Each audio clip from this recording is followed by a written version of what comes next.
We're live. All right. Hey, everybody. This is Chad and Corey, or the twins, with the Grand Old Time cast. And I'm sitting here with Lane Duchan, or Officer Candidate Lane Duchan, or as I like to say, he's the originator of the E4 Mafia for the Oklahoma National Guard. He's the reason they exist, or men like him are the reason it exists. So thanks for coming, Lane. Tell me, tell us a little bit about yourself. Like, how'd you tell us who you are, where you're from, and just give us a little general zeitgeist about who you are.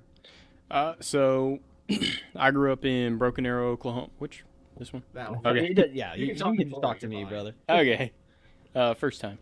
Uh, I grew up in Broken Arrow, Oklahoma. And I was born out in Charleston, South Carolina.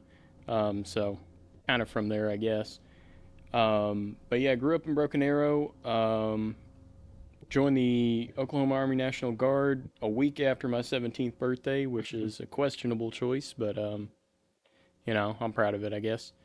So you were born in Carolina, right? Or Yeah, North, South Carolina. South Carolina. Why did your parents move from South Carolina to here? Divorce. Divorce. Okay, so they got divorced, and who did you live with when you came here? My mom. Okay, so your mom came here. What was the reason she moved here?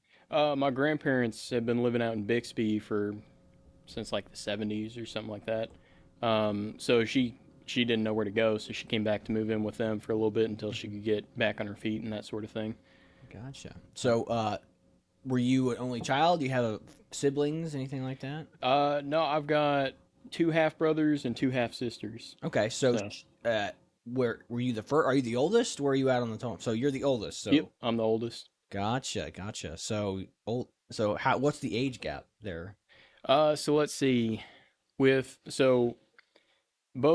my mom and dad had a son and a daughter each. So with my mom, there's me, and then 4 years younger is my sister, and then 4 years younger than her is my brother. And then for my dad, I don't remember. It took us a while to kind of reconnect.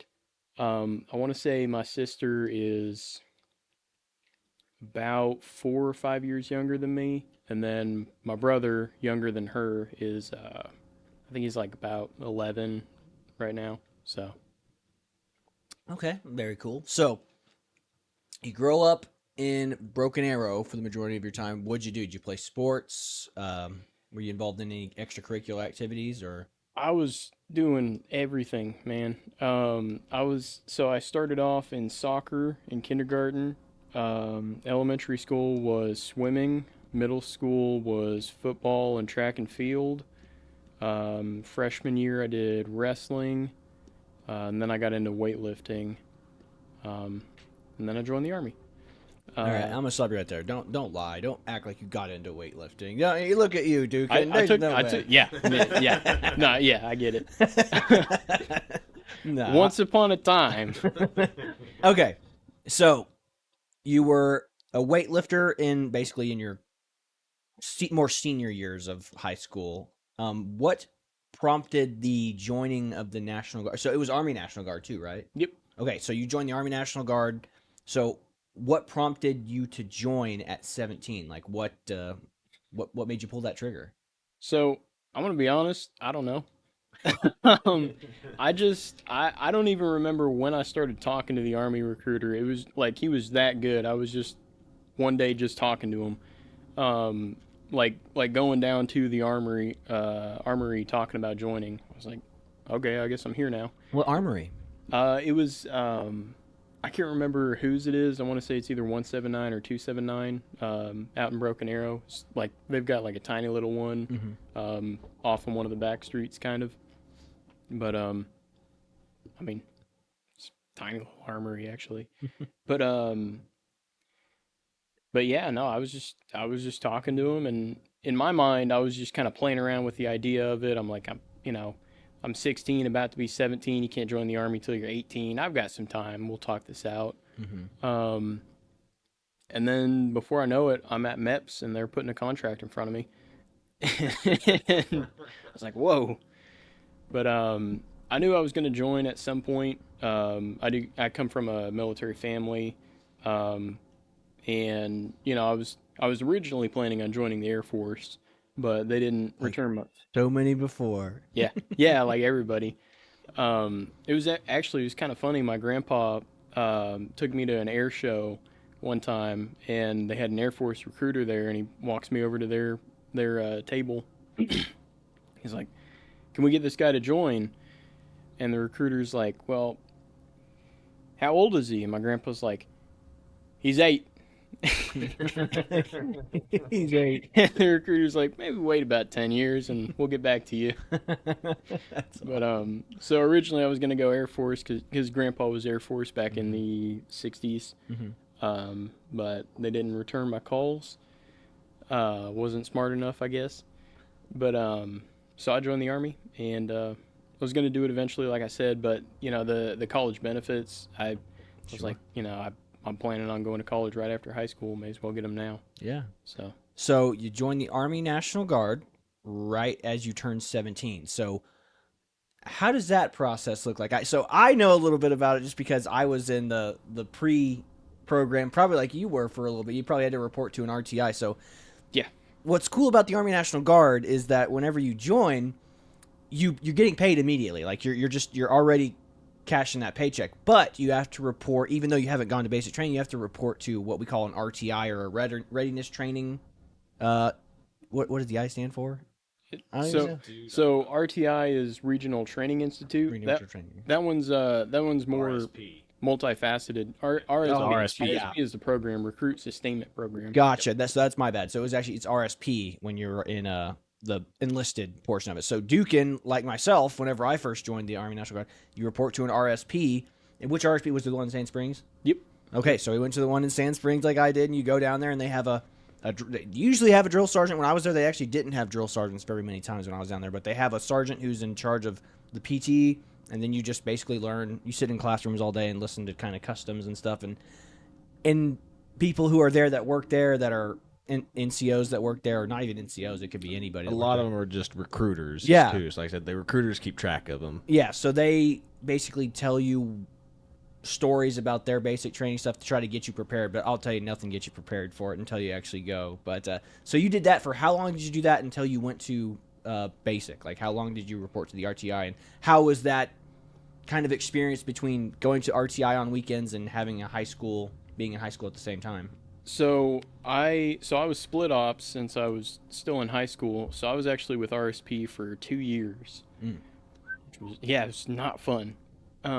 Which like it's great to have that preparation, but I would want like 6 months max maybe. Mhm. But so it was kind of interesting. Like you go and you do the whole army thing, and then you go home and you wake up the next day and go to high school. It was kind of a weird feeling. And back then, before I went to basic, they're a lot since you don't have your uniforms yet. They're a lot more lax on like the hair and all that stuff. So I still had like Justin Bieber hair, and so it wasn't like a full like. It felt like I was just showing up to a club almost. Yeah. And then I just go to school. And then after my junior year, I go off to basic training, and I come back. And I must have scared everybody because I come back bald, and I'm like, I've got like weird tan lines, and um, I'm like shivering all the time because I'm used to it being really hot outside. But that's when it kind of started to feel more real because I'm getting a haircut every month before RSP drill. And I'm actually, I'm putting on a uniform. I'm taking it seriously, that sort of thing. Yeah. So it was interesting. I will say that's actually what he said. It being like a club is more of an apt description than being like army. Because, like I said, it doesn't feel like you're in the army when you go to the RSP. Like it just feels like you're just there to do PT, learn customs and stuff, and then clean up. Yeah. And I mean, it's good because I mean, like you're getting paid to do simple work. That's why it's fine. But again, it's a great way for him to describe it because that's what it is. You're just like it's surreal. You're like, I'm in the army, but it doesn't feel like I'm in the army. I don't have the uniform. I don't have any of the, and nobody really like they treat you like you're in the army there. So I say it is like a club, and like they do a great job prepping people for it. But again, nothing preps you for the the intensity that is basic training. So before you come back, so you ship out. So you're 17 when you ship. So you obviously when you go, you're in school. You go in the summertime, right? Like so. Yep. Tell us how that was as a 17-year-old young man going into basic training after going to the art. How long did you go to the RFP before you went to? Would you say 6 months, or was it like a couple of months before? Or? Yeah, I think it was right on 6 months actually, because so I joined in December. First drill was January, and I think I went to basic on like June 4th or something like that. Wow. So, but yeah, how was it going as a 17-year-old? Not great. It was not a good time. It was my first time, so I thought I'd be okay because I'd been away from home a few times, but I was always either with friends or family. This was the first time going somewhere where I like knew nobody. I had no contact with the outside world except for like handwritten mail. I'd never even written a letter before. You know, and I'm gonna be gone for 9 weeks and 4 days. I don't know. Is it still? I think it's 10 weeks now. Oh, but nice. It's pretty close. It's pretty similar still. Sweet. They gave him that Not- extra. Not counting that first week that you get at freaking reception either. Oh yeah, reception. How Ooh. long were you at reception? I was at reception for it. I mean, the days blended together. It was at least a week Okay. because they ran out of uniforms. I think we. My gosh. Yeah, I think we were coming close to 2 weeks before they were finally like, okay, we found some here, take them, go, and so nothing fit. Like it was kind of rough, but yeah, that was awful. Reception is the worst part by far. Everyone will say this ever. Like, so reception is when you get off the bus at like 1 a.m. You know, walk in. All the drill sergeants have you sign paperwork. You go through initial paperwork. You do another physical, and it's like you go to MEPS and you do like your hearing, your eyesight, and then you do all that again at MEPS. And then they issue your uniforms, your PT gear, your camel pack, and they're like, you will keep this camel pack full at all times. And you're just going and standing in lines. Like I said, you described it in your letters to us. It's like Disneyland, but there's no ride. You know, you're just standing in line. That's very apt. That's actually perfect. So that's how it is. Like, you're just standing there in line and you're just getting your equipment and you're getting your stuff, and they take away your phone from you. And if you're lucky, like I was lucky, we got our phones at like Sunday or something. Like, we were there longer than we were supposed to be. Like, they were like, if we can get this done, we can get this group of kids out of here on like Thursday, and we can be you know, basically have the weekend off because we don't have any more kids coming in. I was like, yes, please, you know, like do that. But no, we didn't, and we were there from like literally a Sunday to a Sunday, and then I think we left to go to meet the drills on a Monday morning. God, it was terrible. And they had no air conditioning in those buildings. It's like 80 degrees, 90 degrees, even in the winter. Like, you're like, when you're like, it's cold outside, so you'll be happy to go sleep in a warm. Like, no, it's just muggy, soggy, and it's just, reception is the worst.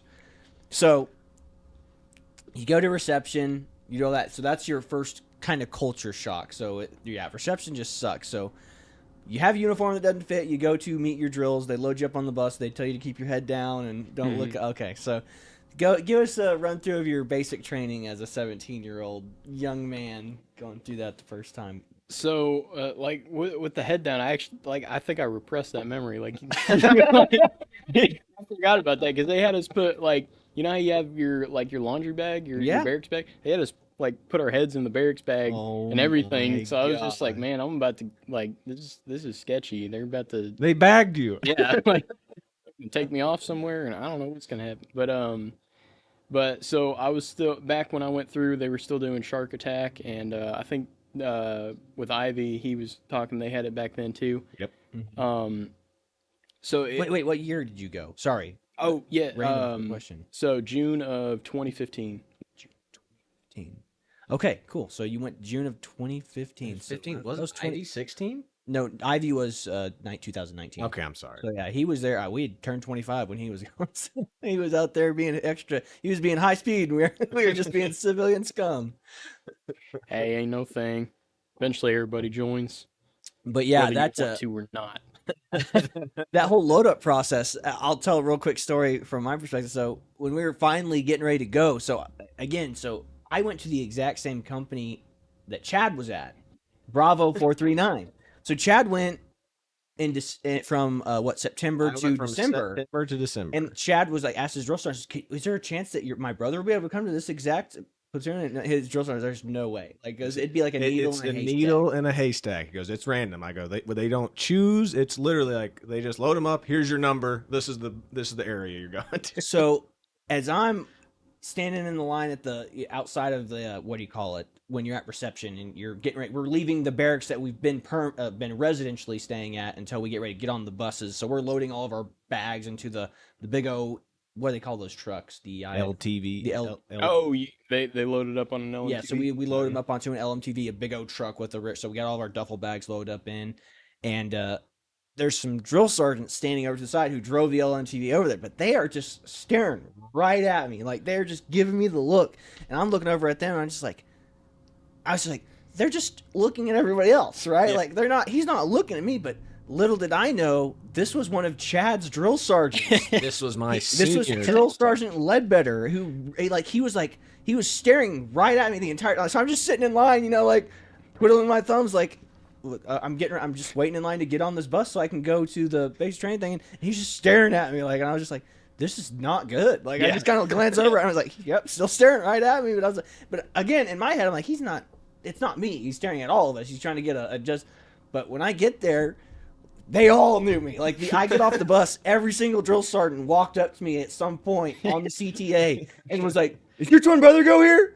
And I was like, "Yes, drill sergeant." And he was like, "Oh my god!" Like, this is crazy. And they literally, like, they got the company first sergeant to come up here. He goes, "Look, here's one of the. You remember Watson from last cycle? Here's his twin brother." And then one of the Ledbetter, the one that was Chad Senior, he was like, "I don't think that's his twin." That's Chad. He got recycled. He's the day one recycle. So that's what he thought. So they just thought I was back, like some of them, but other ones were like, "Oh yeah, it's definitely his twin," because we have different vocal patterns and walking patterns and stuff. But yeah, it was a wild ride for us. So sorry about that tangent. But so you get off the bus. How is that whole process? Was it just a culture shock, or did the RSP prepare you pretty well for what you were going to be? So a little bit of both. I actually ended up laughing during charge attack. Like, I thought it was funny because it was like a really hot day, and it's the first day of basic training, so they can't they do try to hold back. It's just a yelling and loud noises portion of the shark attack. Essentially, it's just to throw you off guard. Exactly, and like if it was a little bit nicer, they might make us do like a few more push-ups or something. But most of it, it's just like they'd have us come from the buses, go over there and fall in, and meanwhile they're taking all our bags off the buses and piling it up, and they're yelling at people and they say, "Okay, go get your bags, hold it over your head," and you're running around with your bag over your head and that sort of thing. And it went on for a while, but it was like what they were trying to do is they basically try to line everybody up and talk smack on every single person individually, like get right in your face and just roast you for a little bit and then move on to the next guy. So it took a while. And I'm listening to some of the things these drill sergeants are saying, and I'm just like, Then they get to me, and it's not funny anymore. But nah, but it was all kinds of crazy. Like, we fell in on a mass company formation, and we had like 7 ranks or something like that, and there was like 100 people in the first rank, and because it was just like, fall in. Do you guys even know what that means? Fall in. And it's just like all over the. I was just laughing the whole time. It was amazing. Yeah, that's one thing. The RSP they teach you how to fall in. Like, the Guard does a great. That RSP program is really good. They teach you formations. They teach you how to march. They teach you all this stuff before you go. So even if you're not, which I wasn't, I wasn't perfect at it, but they do a darn good job of making sure you get some of the movements and turns down, and it's very useful stuff. So it's good to know that, like, it wasn't like a culture shock to you, but like I said, it is a culture shock. The minute you get off that bus and somebody's yelling at your face, like, it does. But like, if you're like us, I find all this stuff quite funny. Like, so I laugh, I smile, and I just get told all the time, even here in the OCS environment, man. Phase 1. They'd be yelling at us to come outside after we'd be coming out of the classroom. And there were black hat captains just looking at me going, "Watson, wipe that smile off your face." I'm like, I can't help it. I'm just having so much fun. I'm just happy to be here. Yeah, because it's so like, especially as you're an older person, like this is just because you're just like it's so ridiculous. Yeah. You know, you're just Yeah. like this whole thing is a joke. But you understand it because it's getting you ready for the intense environment and it's the shell shock of the moment kind of stuff. But of your basic training experience, what's probably the best story you have? Like, or it doesn't have to be best. Like, well, best story, most Worst memorable story, story? funniest thing that happened. Like, what do you Oh, got? What goodness. happened to you at basic training? I mean, there were a bunch of like, so there wasn't anything all that big that happened. I did have one at the end. There's a bunch I could pick for this, but like just a bunch of like kind of decent stories. But one of them, it was the last day of basic training. It's like 6 in the morning, and they've been messing with us, all week, all the past 2 weeks, because you're done basically, but they want those barracks to be spotless, and they want to make sure you get no sleep, just as one last, mess with you type of thing. I remember that. Yeah. So I am exhausted, and I had followed the philosophy through basic training, like you don't want to be first, you don't want to be last, blend in, don't volunteer for anything. Um, That's what my uncle told me. yeah, yeah, and it's good advice, but it's the last day. I'm graduating in 4 hours, and so I was like, I'll take the plunge. If they have something for us to volunteer for, I'll do it. And sure enough, our drill sergeant comes out and he's like, "Hey, I need one person." So I go over there, and he's like, "Hey, I need you to organize all our files, like all the files of all the recruits." And he says, "I need you to organize them in this way." And immediately, like I like fell asleep with my eyes open, I guess, because like I didn't hear a word he said. And he just hands me the crate and he's like, "Get to it." And I'm like, I just put them in an order that makes sense to me. I was like, well, I already know this is gonna go terrible, so I may as well just, Mm-hmm. And after I'm done, he's like, "All right, thanks." I was like, "Thanks, dang, maybe I should have taken that more seriously." And and I go outside and I fall back in, and we're all waiting around. We're in our class B's and all that, and we're just waiting to get loaded up on the bus or whatever it was that took us out to the parade field. And Drill Sergeant Dow comes like just like storming out of that door. And he's pissed, man. He's like, he says, "All right, first of all, everybody half right face." I was like, "Ooh, everybody." Were you guys in your dress uniforms? Oh Yeah. my gosh. He dropped all of us. And he's like, "Let me get one more. Who isn't retarded?" God, I love the old army. I was just like, I'm in the back of the formation. I'm like looking around, and like nobody realized that I went off to volunteer, and I'm like, oh, nobody knows it was me that's retarded. Mm-hmm. But there are a few other stories, but that one kind of stuck with me because it was just like, that is you. Like, My gosh, was- that is awesome. that was a good time. Yeah, you live at the mercy of the drill sergeants when you're at basic, and you'd be surprised. But I would say I volunteered for stuff a little bit more than I thought I would when I was there. But like I said, I just wasn't afraid of the reprisals or doing stuff like, you got to go and hang out with the drill sergeants kind of in an unscripted area, and they would kind of like they'll talk to you and give you some actual decent advice when you're with them, and then they'll basically leave you alone for a while. And now there was one time we went out and we had a new drill sergeant get transferred in. Man, he messed with us the whole time we were out there, like doing the ammo detail. Like I was like, because the first 2 times I went, I was like, this is great. Like a week of ammo detail is going to be awesome because we just stack ammo boxes. We all know what we're doing. And then like literally they had that one transfer drill sergeant coming in. He was like, "Why are you guys smoking and joking over here? I'll drop all of you right now." And we're just like looking at each other like, drill sergeant, we've never been, this is how we've been the whole time we've been doing weapons detail this week. And he's like, "Not when I'm around." I'm just like, oh my gosh, this blows now. Like, now it's not fun. So it's so different how, like I said, you just get one new person come in and it changed the dynamic of absolutely everything. Because you'd get these transfer in or these like reserve drill sergeants who come in for like training, and they would, it would just kill the vibe. Like you'd be Yeah. like, our drill sergeants, like we know what their temperament is, we know what we can do, we know what we can get away with, and like these new ones come in, it's like going, and especially the you have a harder time with like a lot of the part time ones or a lot of the National Guard ones that come in for regional training, like because this is their moment because they don't get to do it all the time, so it's like it's with you all the time, and you're just like, dude, our drill sergeants, that like the regulars don't bother us this much. Why are you bothering me? Yeah. So it's pretty wild. Now, so actually, where'd you go? Where were you at for training? Would you go Fort Jackson? Yeah, I was Fort Jackson. Okay. Delta 213th. Delta 213. That's probably, I think, the same one Ivy was at, so that's pretty cool. So Fort Jackson, you were relaxing at Jackson, and you had the graduation on the same field, Hilton Field, same field that we all graduate on. So that's cool.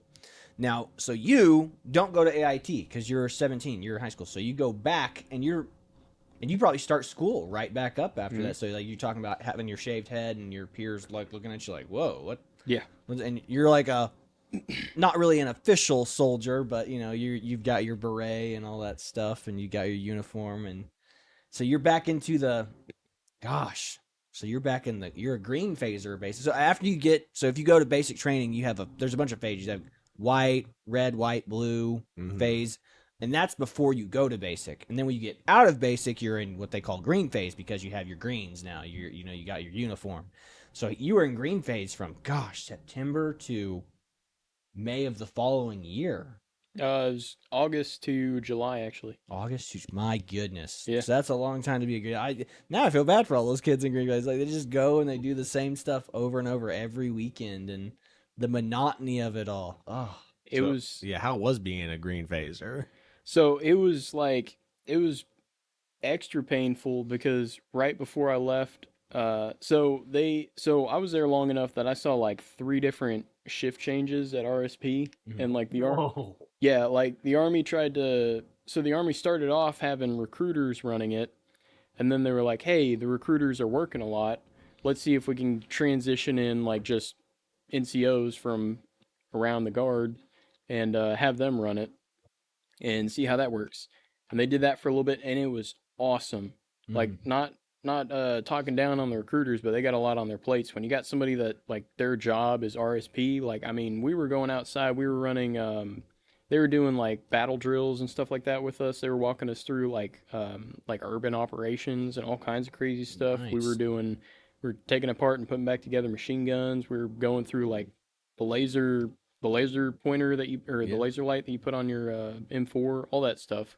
Just real quick, is this just the green phasers, or is this everybody? The green phasers are basically responsible for the kids that haven't gone yet. Like they're like, you set the example, or like we set the example. So, so that's what the green phasers. The green phasers are basically in charge, making sure all these other. I didn't go to the RSP long enough to. Yeah, know. you went one drill and then I had to stick it back, But yeah, that's what they do. They basically are responsible for. Duchan would have been responsible for all the kids who hadn't gone through, or pseudo responsible. It's like you've already been to basic. You know what it's all about. So, he gets to wear his uniform while they're walking around in civvies until they get back from green phase. So and that felt good too. I was walking past them like, yeah, I got my uniform. And I like and the kids. I would actually I had no problem talking to any of the kids who had gone through. Like I'd be like, hey, tell me exactly what happened. Tell me verbatim what do I need to expect, and they 18-year-old kids or 17-year-old kids will just sit there and talk to a 30-year-old man, just so we did this, and they loved it, because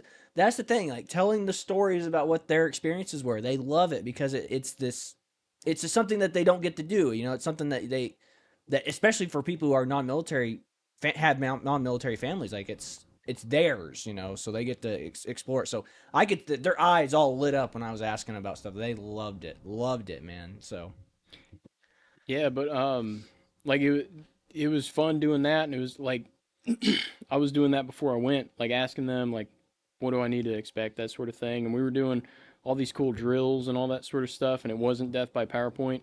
Go off to basic, come back, and it's back to being recruiters, back to death by PowerPoint, like literally. Like, I'm sorry, that was good. Death by PowerPoint, that got me. Yeah, like, and they even said that too. They're like, this drill is going to be death by PowerPoint.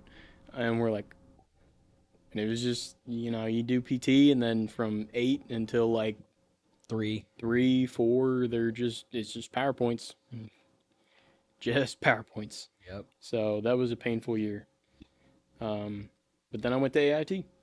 Yeah. Okay. So explain this again. So as a young 17-year-old kid going, you join, you go to the RSP. They train you on how to be prepared for basic training. Dukin goes to basic training. He comes back. He's finishing up his, I guess, senior year at that point, right? Yep. Senior year of high school. And then after he finishes his senior year, that summer, they're sending him back to what we call AIT, Advanced Individual Training. So, and again, you're not technically a soldier until you complete AIT. So you complete basic training and you're like, I'm a soldier now. It's like, again, I told this same thing to Ivy. It's like, you're the Milli Vanilli of soldiers. You got your beret. You've gone through the basic training environment. You're not a soldier until you get your advanced individual training. And a lot of people who've been on deployments, like, you're not a soldier until you've been on deployment. So there's a lot. Like, Yeah. and there's some soldiers who be like, you're not a soldier unless you've been to Ranger School. There's a lot of that. There's a lot of that rivalry. But officially, you're not a soldier until you go to AIT, complete your advanced individual. So you go to AIT. What was your AIT and how was it? So I went to Fort Leonard Wood up in Missouri for 12 Tango Technical Engineer School. And it was interesting because like it was both fun and not fun because I got I got the feeling that some of our cadre kind of hated us. um, and they kind of hated their jobs too. Some of them were really awesome though. But it was this weird experience where it was kind of like you're like in community college essentially, but there's also like people yelling at you every now and then, and Yep. you're working out every morning. But it was, it was interesting. It was kind of fun. It was like we were doing fun stuff in class and all that, and it was a weird experience because now I'm in the army, but I get occasionally a pass, and I can go like around post and stuff like that, and I can eat junk food. Like I thought that was a trap. Um, Not only can I eat junk food, I can go out and buy the junk food myself. Like I can just go down to the PX. I was like, there ain't no way, man. I'm gonna come around the corner and there's gonna be somebody waiting for me. Some drill sergeant knife handed. Yeah. But in processing to out processing, I was there for about 5 months. Um, so it went on for a while. But I mean, yeah, it was fun.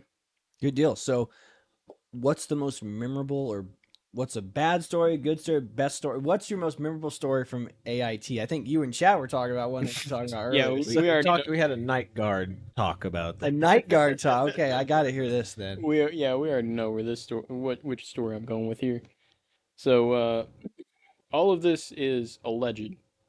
Um, Oh, wow. I'm going to go that route. hypothetically. So so Fort Leonard Wood is situated between uh probably the second smallest town in Missouri and the smallest town in Missouri.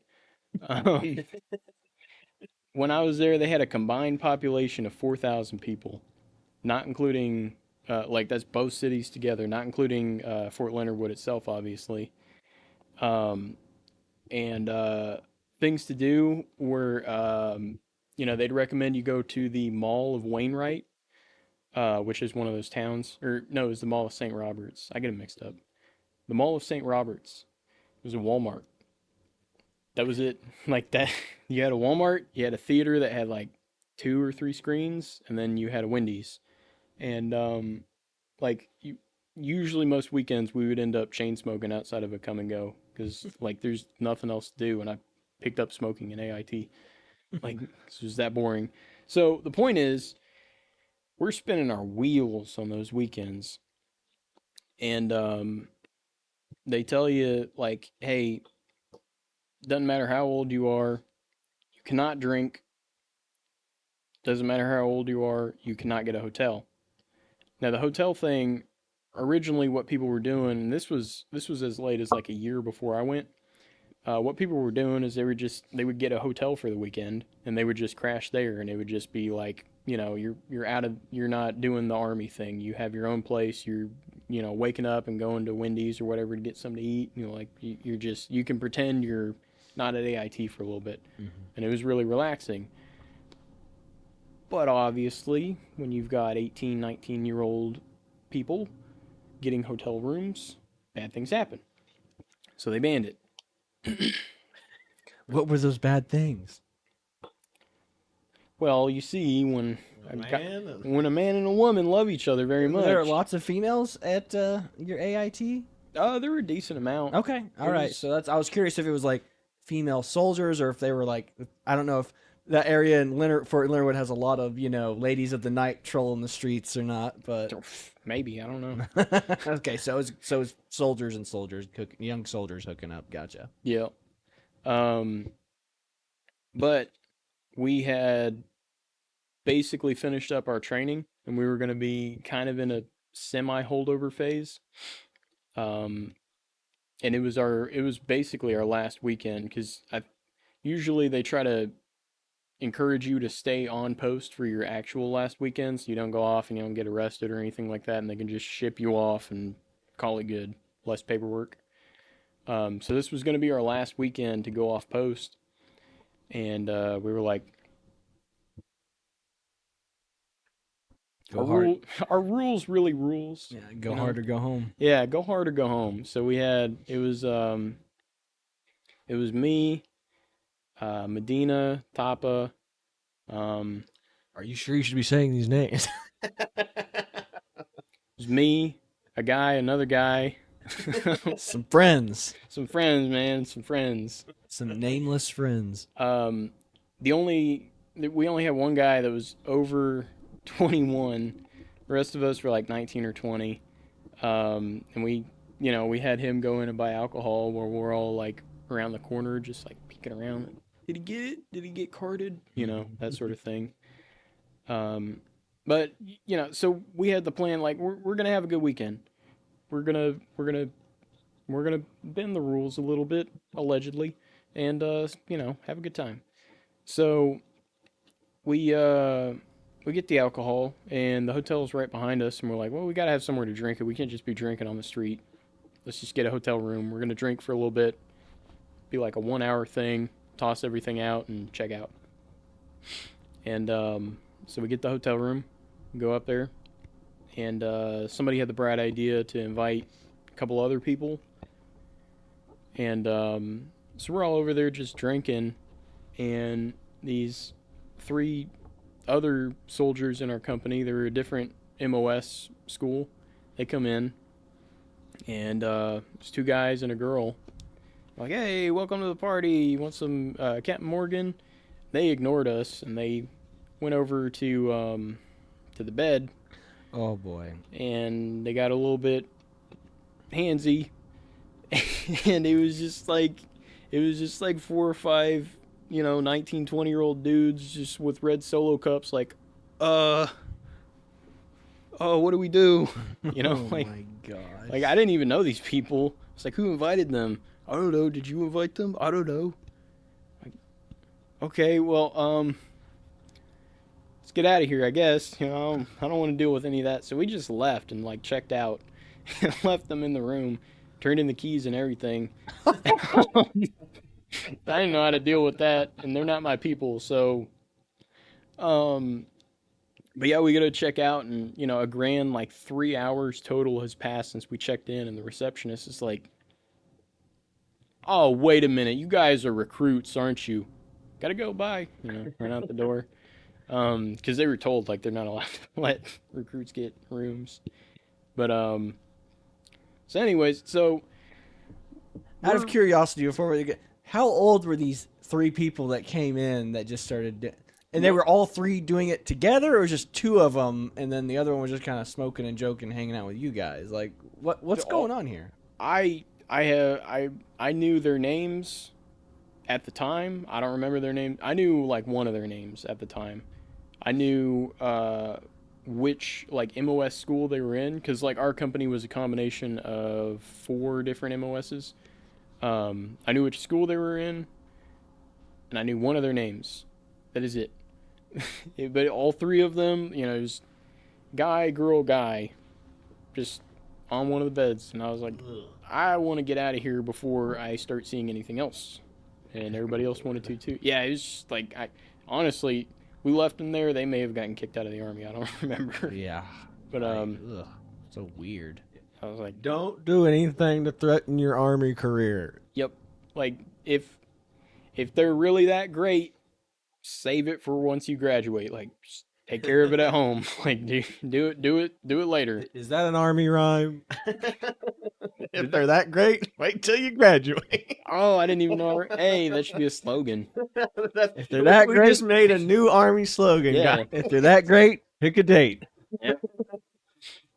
But yeah, you'll get kicked out so fast if they find out. Oh, But anyway, so that's kind of the backstory of where we're at. So we get outside, we're a little bit buzzed, and we realize time has gotten away from us. Like that whole situation was a little bit crazy for us, so we weren't paying attention.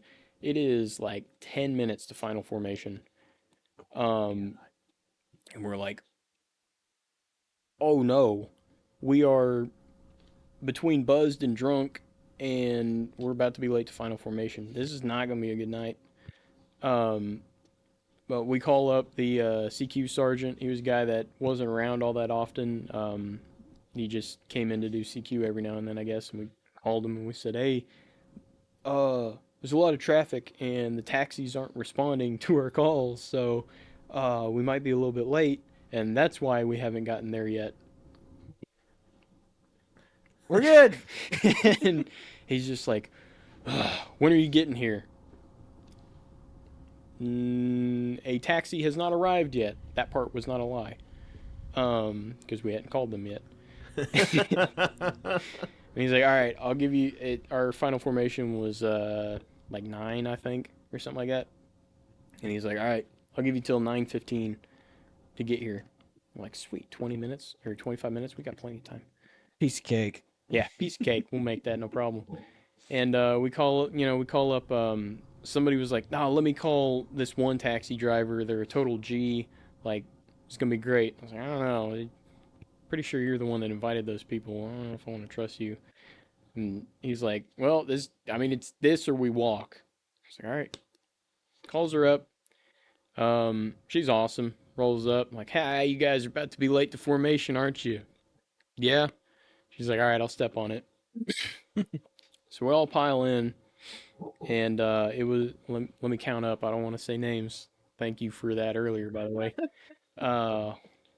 So we had 5 people piling into this taxi cab. And as we're getting in, we see like a silhouette in the darkness. And I think this is the part I told you about. You did. We see a silhouette in the darkness. You're like, who is that? Who is that? And he stumbles in under a street lamp, and it's another guy who I was about to name. And he is hammered. Oh my god. Like he is gone. I don't even know where this guy went. He wasn't with us when he's just on his own, and he is drunk. And he is graduating tomorrow.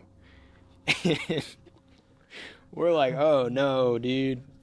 He's like, hey guys, what y'all up to? I'm like, man, we gotta go. Like it's like I don't know who you've been with, but like get in.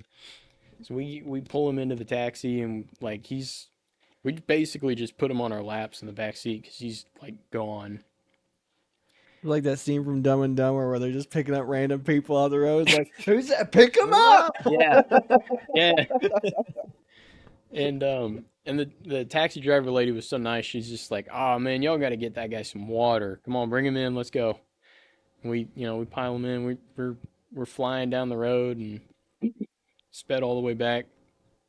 And we make it just in time for final formation. And we get out of the car, and she's like, all right, good luck, guys. And we're like, thanks, we'll need it. We run up there, and we get in the mass formation, and it's dark out, and there's like a light that's shining just perfectly so that all of us look silhouetted, but the CQ sergeant, is visible. So we're like, all right, sweet. We've kind of got the shadows. We've got concealment here. We can move this this gentleman to, kind of the back, so he's not obvious. And CQ Sergeant is like announcing stuff like blah blah blah blah blah. Lights out is going to be in 30 minutes or an hour or whatever. You can do this, you cannot do that. Safety brief, that sort of thing. And this guy is like, after everything the CQ Sergeant says, like every sentence, yes, Sergeant! Yes, Sergeant! Like the only guy in a company of 200 people just screaming and just doing his thing, and like, and at first CQ Sergeant's like, all right, we got somebody that's motivated. But then he starts to figure it out. He's like, man, that guy's kind of slurring his words a little bit. It's like responding to the most random stuff. I just mentioned like bathrooms, and he's excited. Like, so he starts to realize, and he's like, who is that? God. And we're like, oh no. And this guy's about to say something, and one of us, I can't remember who it was, like jumps up real quick and like puts our hand over his mouth and like, shut up. And he just kind of nods, and we let him go. And I also forgot to mention, at this point he can't stand, so like somebody's like holding him up. Oh my God. So we're like, dude, listen, if you do not do what we tell you to do, you are going to be kicked out of the Army tonight. And he's like, he had like a brief moment of sobriety, and he's like, Lay low. like, just, we will tell you what to do. Do exactly what we tell you to do. He's like, okay. First of all, shut up. Okay. So we get that established. And obviously nobody has answered the CQ Sergeant yet, but he's heard a lot of whispering in the formation. So he's like, all right, that's it. I want all of you to file up. I'm getting the breathalyzer. Oh my God. And we're like, oh, this is no longer just a him problem. This is also an us problem, because we're a little bit buzzed too. It's like, this is it, boys. Like, we had a good run. It's been a year and a half. The Army life for me, baby. Yeah, like in and out speed run, man. But so we're going through, and I'm getting nervous because like I was usually pretty good at coming up with excuses, but breathalyzer don't lie, man. Like, that's numbers and math and science and such. So I'm trying to think of something, anything. I'm trying to trade back places with people, but there's other people that are like, because they're drunk too. Mm-hmm. It was a good weekend. We eventually get up to the front, and I'm like, man, I don't know. I've been chugging water from my Camelback. Hopefully I'm good. I guess we'll see. We get up there, and he's not breathalyzing people anymore. And I'm like, hey, what happened? Like, is he, like, does he trust us now or something? Did he find somebody and give up? And they're like, no, the breathalyzer ran out of batteries. It's like, we're safe. We're back in it, boys. What a great day. We're back in it. He's like, but he's interviewing everybody that comes through, and like he's like taking his time with them. I know I'm good, but I look back at that one gentleman, and he's leaning against the wall, fading fast. I was like, ugh. And you have to like walk into the office to talk to this guy, so we can't like prop him up, like be on the side of the door, like holding him or something like that. Do not pass go. Do not collect $200. Yeah, like we're running out of options quick. But it gets to me and the rest of my friends that originally, went out together, and we all get through no problem. And we had pushed him back to right behind us, getting him as far back in the line as possible to give him as much time, hoping and praying that he'd be all right. And can't remember who it was, but before they went in for their interview, they pulled him aside and they're like, "Look, man, you gotta walk in here. Like, this is it. this is the Super Bowl. Like you gotta like just all we need you to do, stand up straight and speak coherently for 2 minutes. It's all we need. And then we will literally carry you up the stairs if we have to after you get done with the interview. And he's like, yes, Sergeant. yeah, yeah. He's just like, yeah. Oh And we're my like, god. oh, I mean, did our best. We'll just see if this floats. And Let's see if this turd floats. yeah, yeah. And we go around, we finish up with our interviews. We go around the corner, and like the wall was kind of this weird thing where there was like a window on it, even though it was an interior wall. But it worked out great for us because we could watch and see what happened. And we watched this guy come into the building. He is stumbling, like he barely makes it to that office door, and we're like, It's over. and as soon as he goes through that door, The threshold.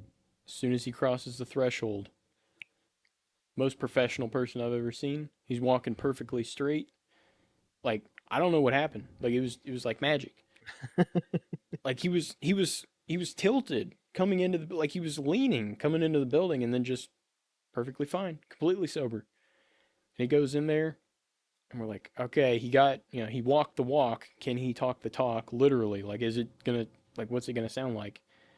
And he's talking to this sergeant, and you can hear a little bit of a slur, but man, he is like struggling to keep it coherent.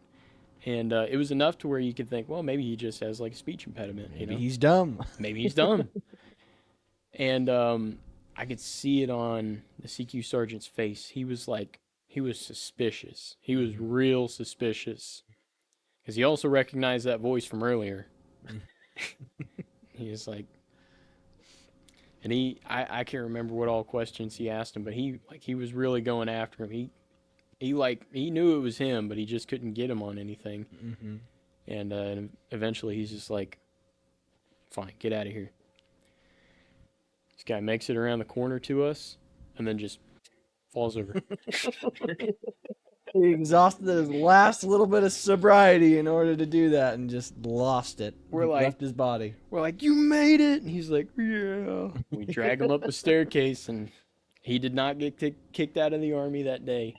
Well, good deal. It was a wonderful night. It sounds like it. So, how was graduation at AIT the following day? Was there any type of ceremony, or was it just kind of like, go home? No, so it was graduation for him. We didn't graduate until about a week later because he was in the class right in front of us.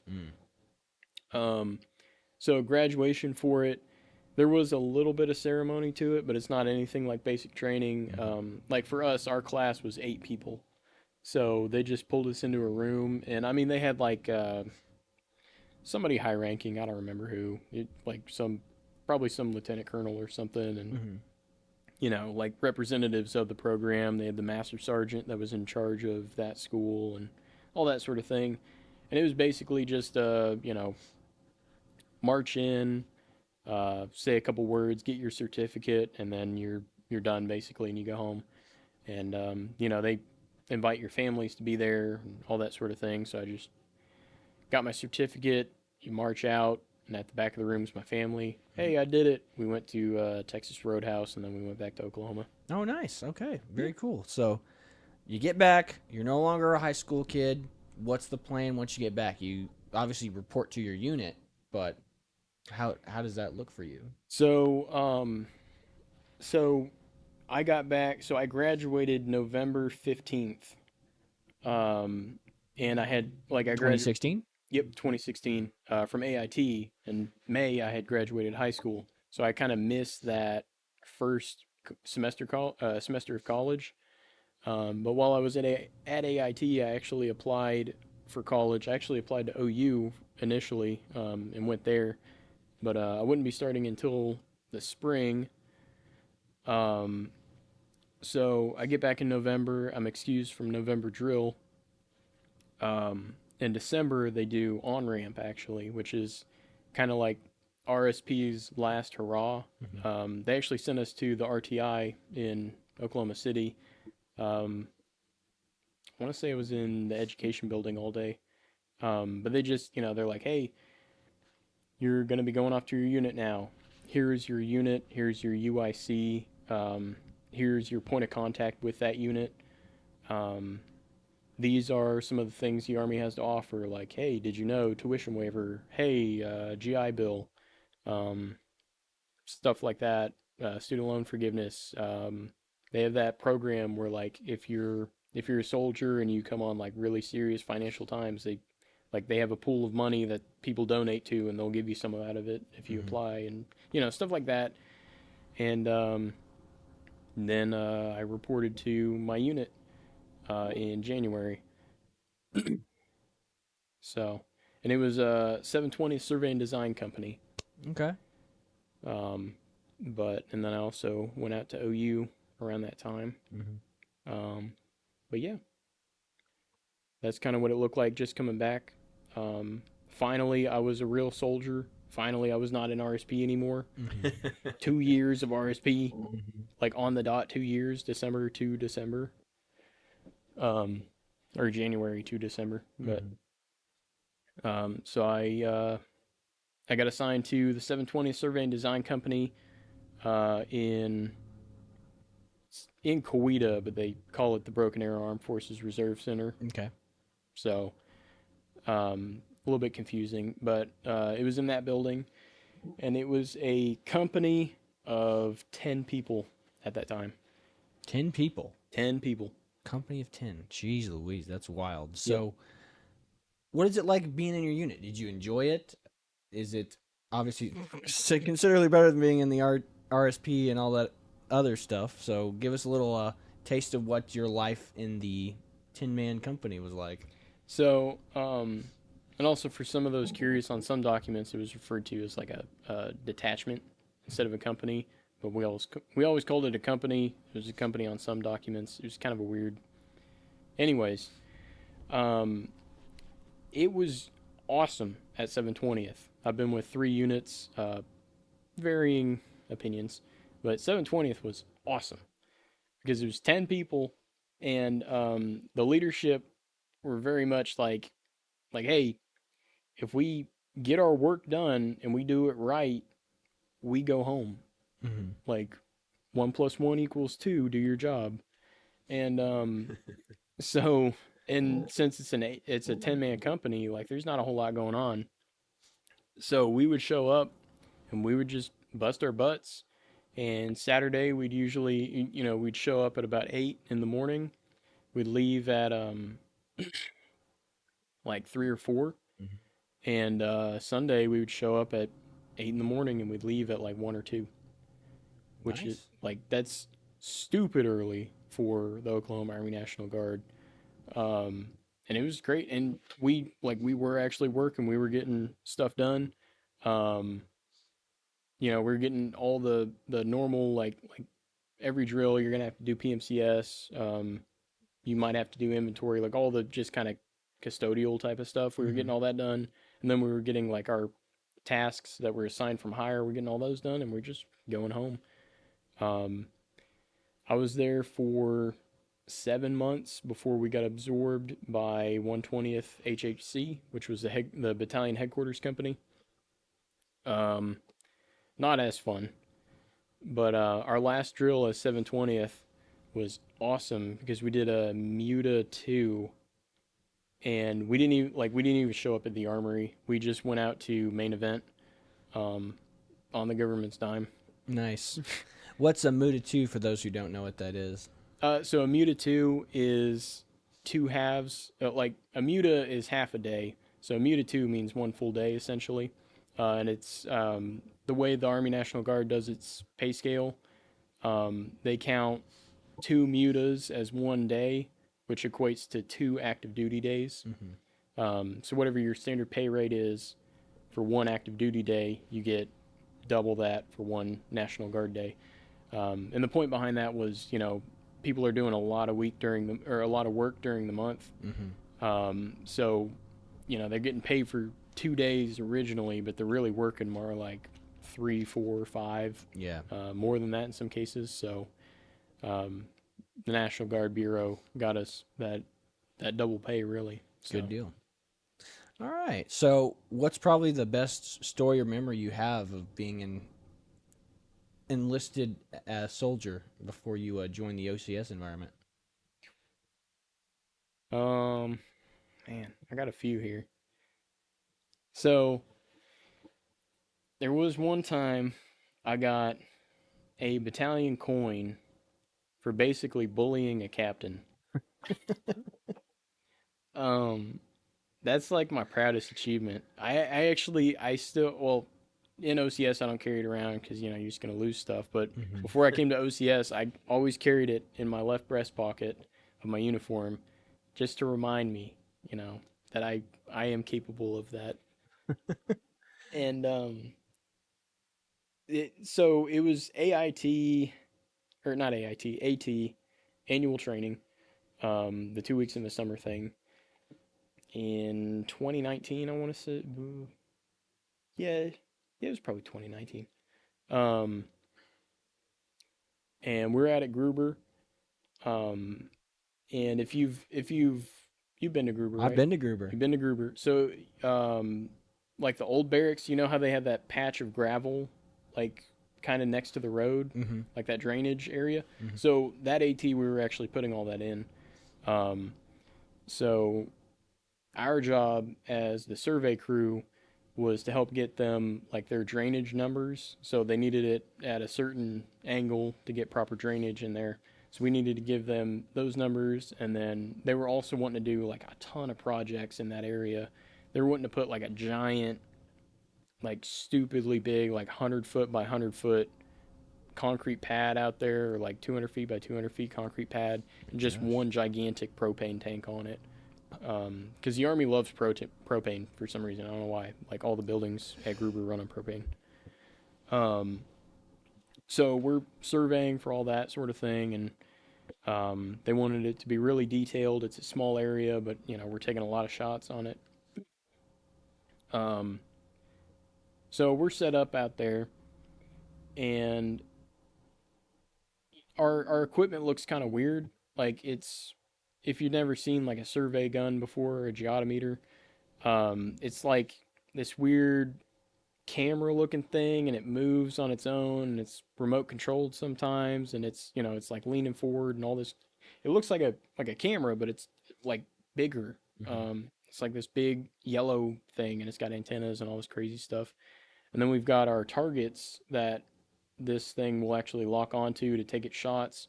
And it's a carbon fiber pole with like a giant spear tip on the end, and like this crazy prism looking thing on the other side. And it looks like, we called it the wizard staff. It looks like a sci-fi like wizard spear thing. Like it's crazy. Um, so people always walk up to talk to us about it because they're like, I don't know what that is, and I'm not doing anything. So What are you doing? yeah, exactly.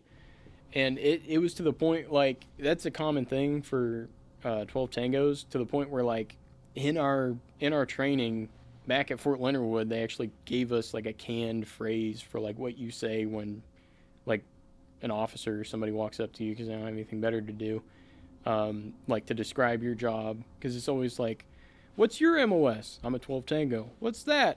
Technical engineer. What's that? Topographical land surveyor. What do you do? AutoCAD design and drafting, topographical land survey, materials testing, and airfield survey. Wow. Didn't You understand. got an important job, don't you, soldier? Yeah, exactly. And they're like, "Ugh, more than 2 syllables. I don't know what that means." Um, so They must be in the infantry. yeah, yeah, yeah. Actually, this guy was infantry. Um, but So anyway, we had that can thing, and sure enough, so we're with the headquarters company, battalion headquarters, and battalion headquarters had its own building during that AT. Right next to it was brigade headquarters, um, and so it's easier for them to communicate. And a captain, I didn't know what the rank was at the time, but a captain walked out of brigade, starts walking down the sidewalk, about 100 yards from us or so. He stops, like right across from us and just stares at us for a little bit, and then moves over to the battalion building, goes inside for about 10 minutes, then comes back out, goes to the exact same spot, stares at us for a couple minutes, and then comes over to talk to us. And that's pretty standard. They usually stare for a little while and, oh my gosh, can I even talk to him? So, I mean, I guess. Um, but anyways, he walks up and you know, that like word for word that canned thing I just said earlier was what my buddy, because we were in Paris to do this job. He was also my team leader actually. He gave that canned phrase, and to this guy's credit, he actually understood more than most people did. Like he understood that we were measuring dirt basically. Um, so he says, well, like they go through that whole song and dance. He's like, oh well, is it all still here? And I took that as a challenge. I was like, well, sir, there's about a 50 square meter patch of earth that we can't find. It's gone. We don't know where it went. We're looking for it. We're hunting it down. We've got some leads, but I don't know. I mean, we'll find it by the end of AT, sir, but I don't know. It's unexplainable. Um, and and he's just staring at me, and I can't tell what expression is on his face. He's just staring at me, and I'm like, I don't know if that joke landed. He might be pissed now. and and I look over at my team leader. My team leader's like, "Oh crap!" So it's like, look back at the captain, hoping I'm gonna see something better, and he's like, "Keep doing what you're doing." Turns around and walks off. I'm like, "Well, that's ambiguous." I feel like I missed an opportunity there. That could have been a way better joke, and if I'm gonna piss off captain, it may as well be a good joke. Next day rolls around. We're still in that same spot because we hadn't quite finished that area up yet. After a while, guy walks out of brigade headquarters, stops on the sidewalk, stares at us for a little bit, walks over to battalion headquarters. He's in for about 10 minutes, comes back out, goes to the same spot, stares at us for another couple minutes, and then starts walking over. And I was like, that's the same guy. Oh, he is mad, isn't he? Why would he come back? You know? And but he comes over, and I'm just waiting to face the music. But he comes over, and the exact same canned phrase of like, "What's your MOS? What do you do?" That sort of thing I said earlier happened again, like word for word. My team leader, like they had the exact same conversation as yesterday. Same guy, same conversation, same word, like word for word, note for note, bar for bar, exact same thing. And I realized something. You get one redo in life. That is my belief. The universe or God or whatever you believe in gives you one. And the powers that be thought it best to give me that one redo in that moment, that exact moment of my life. And I was not going to screw it up. So he gets to the end and he's like, "So, is it all still here?" And I'd been taking a geology class that semester. And I just start rattling off every vocab word I can remember from this class. And like I'm giving definitions to stuff, like I'm working it in. None of it has to do with Camp Gruber at all. Mm-hmm. But I'm talking about like hot spots. I'm talking about like the shifting of the lithosphere. I'm talking about like all kinds of crazy stuff. I'm talking about some stuff that does actually pertain to Camp Gruber. I'm talking about the clay under the soil and how, it's hard to build roads on that and it shifts all the time. And I'm talking about how the polarity of the earth is set to change, to flip here soon. And, like the magnetic north in Canada and blah, blah, blah. Like all this crazy stuff just back to back to back for like 5 minutes straight. And I was like, and as I feel myself running out of stuff to say, I start wrapping it up and I'm like, "But sir, we're on the job, we've got it under control, I think we're going to be okay, we're going to have this done by the end of AT." And the entire time I was talking to this guy, his eyes are just getting bigger and bigger and bigger and bigger. And he's like expressionless though. So like I can't tell if he's like scared or surprised or like even more mad now. I look over at my team leader, and his eyes have also gotten big, but he's scared. And he's just like, this captain, I look back at him and he's just like, I just want you to know, I'm not an engineer officer, I'm an infantry officer.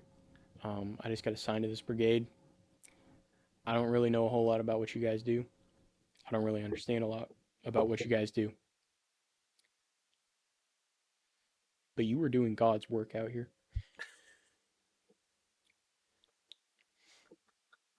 I just want you to know, like, stuff like this is stuff I talk to people about. And I report directly to your battalion commander. She will be hearing about this. And then he turns around and walks off. And I was like, that is very ambiguous. He seemed happy, and then he seemed mad, and then he seemed happy. But he's talking to my lieutenant colonel. And I kind of want to know, like, where we're at. I'm like, oh, well, you know. Because at that point, I was, it was June or July, and I was getting out of the Army in December. Because I wasn't planning on extending at that point. So I was like, whatever. I'm going to go out on a high note. I turn and look at my team leader, and he is, like, ashen. Like, he is about to fall over. Like, he's about to pass out. He is so scared. I was like, what? He's like, dude, you just basically, like, talk smack on a captain for a little bit. Like, you insulted his intelligence for, like, 5 minutes straight. Because he understood everything I said. The captain just didn't. Or we assumed didn't. So he's scared. Because now that guy's going to go talk to our battalion commander, and he's responsible for me. So that means he's going to get chewed up. I was like, forgot about that whole Army thing. I'm sorry, man. That wasn't I didn't want you to be, you know, caught in the crossfire. I'll take the blame for everything. I'm getting out. I don't even care if they kick me out. It's whatever. And he's like, no, that's not how the Army works. And I'm like, I'll make it work. I had no way of backing that promise, but, you know, I was like, you'll be fine. Like 3 days go by and we don't hear nothing. And, you know, we're starting to pack up because AT's about over. And we're packing everything up and we're putting it in the trucks and stuff. And I'm focused on that because we got like a bunch of really big, heavy boxes and stuff. We got 8-man lift crates and only 3 people to lift them. So, you know, we're struggling and we're making sure we've got everything because it's all expensive equipment.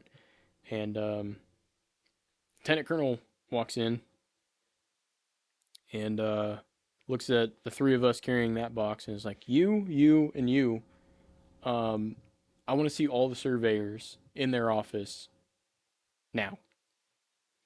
Oh boy. Yeah, I was like, what? Oh no. It's happening. Yeah, I was like, ooh, we didn't get away with that one, I guess. So I was like, yes, ma'am. And I'm trying to buy myself a little extra time to like come up with some kind of BS excuse. So I finished loading this box and I'm like taking my time doing it a little bit. And I'm kind of taking my time walking back in. I'm like, what am I going to do? What am I going to do? I'm going to come up with a plan. And I walk in the door and I'm like, what do I do? I look up and she's staring at me and she's like, Duchan, now. I was like, oop, time's up. Game's over. Jig's up. Jig's up. So I walk in there and I was like, well, she hasn't specifically said that I did something. So what I'll do is I'll like go to the back ish, you know, that kind of thing where you're not in the last row, but the second to last row. So you blend in more. It's like, I'm going to do that. And maybe this is going to be, I heard somebody in this section did this or something. That's bad. Finger wagging and all that sort of thing. If she doesn't name anybody specifically, I'm good. If she tries to name like my team leader specifically, okay, I'll stand up and, you know, but I am Spartacus. But, but if I can get away with it, I'm going to get away with it. So I walk in and I go to walk past her and go sit down, and she grabs my shoulder and is like, "Nope, you're up here with me." I was like, Not good. "This is bad." um, so now I'm like, she's got to explain the situation. So I'm like, all right, I've got 20 seconds. I got to come up with the best excuse of my life in 20 seconds. And I'm sitting there and I'm racking my brain. And I'm like, I don't know how I can spin this. I just bullied this guy. Like, that's it. Like, there's no, like, I have nothing. And so I kind of like tune back into what she's saying. And it sounds weirdly positive. Like, it's not chastisement. It sounds like praise. And she's like, survey and design has been doing great work this entire ET, blah blah blah blah blah. Specialist Duke in here was pointed out specifically as an outstanding soldier and an outstanding member of this section. Uh, and Specialist Duke, and I just wanted to congratulate you personally. She goes to shake my hand, and like, there's something weird about the handshake. Like, her hand feels weird. I pull my hand away, and there's a battalion coin sitting in it. For those that don't know, that is like the personal symbol and award of that officer and of that like commander's position. So that is like, hey, I'm a lieutenant colonel. I personally approve of what you just did out there, which is not what should have happened. I was just like, really, ma'am? She's like, you thought you were in trouble, weren't you? Didn't you? I was like, yeah. She just kind of smirked and was like, all right, y'all finish backing up, and left. Oh my god. And then my squad leader at that time jumps up and she's like, way to go, Duke, and that's what I'm talking about. Yeah. I was like, no, I do not deserve this. She was like a really like straight lace type of person, like, like it's got to be done by the book type of thing. She's like, what are you talking about? Lieutenant Colonel doesn't just give out battalion coins. You deserve that. Don't sell yourself short, blah blah blah blah. And I was like, no, like, here's the story. And then I explained it, and she just got so mad. Yeah. She couldn't say anything because Okay. I got an award for it. Yeah. So Yeah. Yeah, it's amazing how like this is why you got to be careful with dealing with people in the army, because you have captains or people that go out that don't know. They'll go up and start yelling at somebody for doing something like that. That captain could have gone there and yelled at Duke and done that, and then it would have been foot and mouth syndrome. It's like, I'm supposed to be out here. This is my job. I'm doing this. So it's very. It's like the time that we were at. You came to my graduation and you were wearing your cap and you got called out by a sergeant major for not having your top on, but they thought he thought you were a trainee, and he was did. not. He had, he as soon as he got done yelling at Chad, he saw Chad put his patrol cap on, and then he looked at his arm and saw he had a Thunderbird patch on. He was like, "I'm yelling at an active duty enlisted man, not a trainee that I." So the sergeant major's like got real apologetic after that. Was like, hey, have a good rest of your weekend, kind of thing, because it is like, they're there to be these enforcers of the discipline and stuff, but then they're like, foot and mouth syndrome strikes again. So you got to be very cautious about how you do it, because they are, you have these headstrong guys who are just ready to just chomp down at the bit, and then it's just, foot and mouth strikes again. So you were about to quit. What drove you to stay and join the officer candidate program of all things? Like, what happened after that? Like, why? So it was kind of a multi-step thing there, I guess, like two different crossroads of, okay, I'm getting out or I'm not getting out. And originally, like I said, I was going to get out. And my former squad leader, who I'd been working with for a few years at that point, he had transferred out to a different company out in Muskogee. And he calls me up and he's like, you getting out or not? I was like, I probably got to get out. And he's like, well, I'm with a line unit now instead of that headquarters unit. You got to come out here, man. It's so much better. I was like, really? And he's like, it's night and day. It's amazing. So I was like, I don't know if I want to stick in the Army. And he's like, look, I've got 2 years left until I retire. You come work for me, you ain't doing nothing. It's going to be awesome. I was like, you're speaking my language. Let's do it. So I extended for 2 years, with the only like condition being that I get moved to that company, and they had to accept it. They wanted to keep me in in their company, so it looks better for their retention numbers. Mm-hmm. But keeping a soldier in is keeping a soldier in. Yeah, That's especially now. yeah. So they were like, all right, fine, we'll put that transfer through as long as you stay in the army. And I got like $6,000 bonus or something like that out of, or no, it was like $3,000 or $4,000, but I got a bonus out of it, which was awesome. Um, Always a plus. always. But and I also thought, hey, at this point, this guy had become basically my mentor.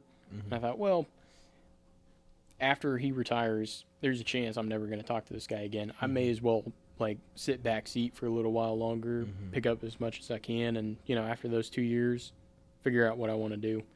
And so I transferred out there, and it was awesome. It was great because we were basically the only. I mean, there were 2 units in that armory, but the other unit drilled at different times than we did. So we were basically all on our own out in Muskogee because the rest of the battalion was in Broken Arrow with the headquarters company. And that headquarters company was very straight-laced, so they forced all the other companies to be really straight-laced because they're all in the same building. We're out there getting away with murder, man. It was awesome. But we also did good work. Like that was the company that put in all that drainage at Gruber. I think they also had something to do with like resurfacing some roads out there and stuff like that. Like they actually, it's, I hate the expression work hard, play hard, but that was like their thing. Good deal. So then, and after those 2 years were up, originally I was actually going to reclass to 12 November and go get my E5. But that squad leader, he convinced me. He's like, hey, I mean, you've been in a headquarters company, you've been in a headquarters section now for 2 years. I've been trying to give you tasks that kind of pair you up with the XO. You fit in. Try OCS. I was like, all right, I'll try it. And then I get hit by that train. So when did you get into OCS officially? Like, how long have you been? How long were you in the pre-OCS program? So I was with pre-OCS. I joined pre-OCS in January. So same time as Chad then. So January of 2023. Yes. Okay. Yeah. So you came in the same drill. Yeah, your first drill was my first drill at pre-OCS. Hey. Okay. Very cool. But yeah, I liked how that lined up too, because I joined in December. I get to my first unit 2 years later in January. I start OCS in January. I like how it's all lining up. Yeah. That's why, like, my commission contract, I'm upset it's going to be in like September or something like that. Yeah. So why did you choose to do traditional? So for those that don't know, like, you got accelerated, which is like a 2-month program where you're away for 2 months and then you go, and you have traditional, which is 2 weeks at Salina, and then you do a year basically here in Oklahoma, and then you do 2 weeks you do your last 2 weeks in Washington to do your sticks line stuff. So why the traditional route? So I actually chose summer accelerated. That was what I wanted to do. But as the viewers do not know, I have lost a lot of weight since then. I've lost like 24 pounds since OCS started. Dang. So I did not qualify for summer accelerated. They're like, we're gonna put you in traditional so you can like Thin out. you can thin up a little bit before you get to your like your physical fitness requirements. Because summer accelerated, it's a one shot. Like if you don't pass, you go home, and you got to join up with some other program. I do remember you being the tail end on all the runs and stuff in the pre-OCS program. I forgot about that because now you're almost. I guess you're one of the mid-tier top candidates. Like you're at least 4th place now. I made it to the middle of the pack. So yeah, that's a lot of improvement. Like, because I mean, you were not making the 2-mile run times on the ACFTs last time whenever we were doing it in the summertime. I didn't even finish the 4-mile in pre-OCS. Yeah. So it was like, and that was like, all of that was like a wake up call. I was like, man, because what kind of happened there behind the scenes is the Army used to have the APFT. and they're like, all right, we're going to do this new program. We're going to do the ACFT. So they had the ACFT, and then they had COVID. I think they had a planned like 2-year rollout for the ACFT, and then they had like a 1-year extension for COVID. So there were 3 years where I didn't have to take a PT test. So I was an E4, so I was like, yeah. And that captain story is why I said what I said at the beginning of this. He's the reason for the E4 Mafia. He is the E4 Mafia. it's a high compliment. I wish I could claim it. So with That being, coin is proof enough. yeah, that coin is living proof. So you're in the pre-OCS program with us. You go at the same time as Chad. I show up, and then we all end up going to phase 1 together in Salina, Kansas. How was your experience there doing that? I mean, I know what it was like. Why don't you give us a little So much road guard. so much road guard?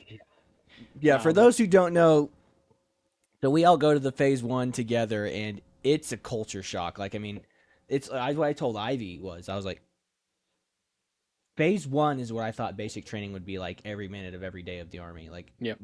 They are constantly in your face. They are constantly quizzing you on an SOP you were supposed to have memorized like a week ago that you got the day before. That you just, I mean, some people who have been in a while just they know certain things, but I'm sitting there, I'm like, what are the 5 principles of patrolling? He's like, I never even heard of that before. Yeah. And I'm like looking in the SOP, I'm like, and I try to make acronyms PPC, PPSCC or whatever, and I'm just like, oh, come on, just keep going. But so we're there, and it's wild, I mean, you start off, we get in force formation, they do the tack attack on us where they're all in our faces, making us do push-ups, low crawling, like just screaming at us. Like if you get separated from the people, they're like, catch up, and then they're like, why are you running? And then you're just you can't do anything right in phase 1. Like it's like you're a piece of crap. Nothing you do is right. You're a loser. Everyone hates you. And but the worst part of it was like, and all that stuff really wasn't that bad. The worst part was what we were talking with Ivy about. Like, the run to Chow. Like the walk back from Chow wasn't too bad. You're like, oh, thank God we have to march because you're not allowed to run like within 30 minutes of eating because they were afraid we'd puke up all of our food. And it was hot. Like we got lucky on the tack attack where it was kind of rainy, drizzly, and it was like 80 degrees. Like it was nice. The tack attack was nice. We really looked out. But every other day, we're talking 95 plus degrees, almost 100-degree temperatures, flat, no wind, heat cat 5. So the only benefit is we get to wear our PCs instead of our helmets. So that was the best part. But Duchan got the misfortune of being like road guard, and there's a couple times where I like considered trading him out. And I was like, I got to trade out with him, but I was like, I don't want to do it. See, I don't want to run. Yeah, and that was the problem. So what happened there was like I can't remember his name, but he was in first squad with me. He was kind of that shorter guy. Mm-hmm. He got it for like the first day or two, and he was like, "Please, can someone take it from me?" And he's a little On the bigger side. a little bit bigger. Yeah. And he's like, "Please, like this is killing me. I can't do it." And I was like, all right, like I had that same thought where I'm like, I don't want to do it, but all right, I'll do it. And then I get into it, and I'm like, I don't want to do this anymore, but I also don't want to push this off on somebody else. This is awful. Like, this is terrible. I consider trade, but they'd always be like, you need to grab a water bucket and go carry it to wherever, So I'd be like, ugh, I lucked out again. Sorry, Duchan. Sorry. Yeah, they told me to do this, and I don't want to disobey orders. But yeah, no, it sucked because you start, they're like double time, and you're like, double time's nothing. You can anybody can double time anywhere for probably 30 minutes to an hour. Yeah. But double time there was not double time; it was triple time. Yeah. Like you were sprinting, and we were in first platoon. Like so every time I say, the stragglers of first platoon will slow down the other 2 platoons, so they're not running as fast as we are. But we are just flat, like, So, and the one time I did do road guard, or several times I did road guard on that day, I was like, I never want to do this again. So, to make it up to Duchan, I did his laundry for him on the nights because I was like I felt so bad because he just kept getting it. Like they were like, oh, everybody in first squad has a duty assigned already, and Dukin's like, I was like, oh man, that poor kid. Please. But yeah, Dukin, like it's when you're there, you don't see it. Like even me and Chad both lost like 10 pounds while we were there. You lost like 15. Like Yeah. it was crazy. Which is why, in retrospect, I'm kind of glad I got that fire or the road guard because I think that's what did it. Yeah. Like, Yeah, I mean, it was wild. Phase one is it's a culture shock. I mean, there's no it's like what my buddy in the 82nd said. He goes, every school you go to is going to be a kick in the teeth. There's no like school you go to like, hey, this is a really good school. You know, you'll Yeah. go back and be like, yeah, we showed up and just started getting yelled at and smoked, and you're just like, this is what the Army is. Welcome to it. You know, but it is like the officer candidate stuff is way harder than I thought anything else would be, and yeah, Dukin survived the. I think 3 times in a row you had road guard like 3 days in a row. Like, Yeah. like, oh, I don't know where it came from, but when I got home, I opened my duffel bag and there was a road guard vest in there. Like I still have it. hang it up, mount it on your wall. Yeah, I was I like, survived OCS road guard, I was like, you. dude. So, phase 2. How's phase 2 been for you? Like, I mean, what have you thought of that? I like it. There's definitely been like it. I've learned a lot about myself in phase 2. Where it's like, hey, I need to work on this. I do all right at that. But overall, this is what I need to improve on. Now there's a lot to improve on, but it's a completely different like experience because now you can be right. It's rare, but you can be right. But their main focus is that mentorship because at this point, like with OCS, phase 1 is kind of the litmus test. If you can make it through phase 1, they want you to pass. Yeah. They're not going to give it to you, but they want you to pass. So it feels like from here on out, like as long as we're knocking out the physical fitness stuff, they're going to get us through the academic stuff. Really, all they We're want basically done with the academic stuff. We've done all the tests now, so Yeah, exactly. We're done with that, and they even like they give us like great study guides and stuff like that because they want you to get through it. They don't want you to be held up by something like that. it's and like I said, the first half when we get back, it's all tests. Like I mean, everything in the first year essentially, or not the first 6 months, is tests and physical assessments. Like they're trying to figure out where you are, if you can pass the because you'll run the 4 mile, but they're gonna see where you're at and like what you need to improve on. And then it's gonna be all getting all the mental stuff done. And then once you're done with all that, now we got the dine in, the upcoming dine in. Then we have the staff ride. So we're getting all that done, and then we're gonna do the sticks lanes, and that's the combat stuff, which is what we were all talking about with Ivy. Like it's the fun stuff you're kind of looking forward to because it's more interesting than everything else we've done. It's like, oh, I get to boss people around and be like, hey, we're setting up a fire mission over there. Get set up, So that's what's cool about it. But yeah, I agree. It shows you where you're at, and it shows you that how you can rely on people, and you always feel bad when you let people down, and that's the good part of the Army. Like, I mean, just that camaraderie. It's like whenever you showed up late that one time, like you were just like, I feel so bad. And you're like, dude, just calm down. You made it. I don't know what happened. So, and everybody's trying to help each other out so they can pass their leadership evals.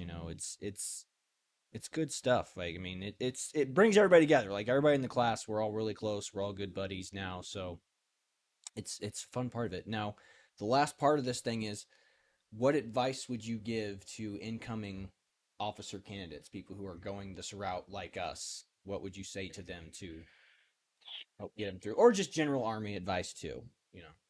Well, so for OCS, I'd say one thing, like don't get caught up in all that gimmicky crap that gets recommended that you should get off Amazon or something like that. Like just get you right in the rain, get you some good boots, maybe some good socks, and like the only real gimmicky thing would be like a map case, but if it's not like a big sturdy one, like if it's one of those goofy ones that's like a shoestring that hangs around your neck, don't bother with it. That's stupid. You're not gonna where are you gonna put that? Mine was awesome because it had a 249 sling, as it's like so that thing was not going anywhere. But something like that, really useful. that'll get you through phase one. Just just make it through it. Find little ways, like little creature comfort type of stuff. Like I don't know, like get your Write in the Rain notebook and draw a picture of Elmo on the front cover, or like the inside front cover. Don't let like the tax see that, but I don't know if they would actually say anything, but like just little stuff for you to do that'll kind of make you just a little bit happy. Yeah, less on edge. Yeah, less Take your on mind off of it. For the Army itself, I mean, it's a melting pot of a lot of different types of people that normally would hate each other. But you're in the Army, so you get along, and you still argue and that sort of thing, but you still get along.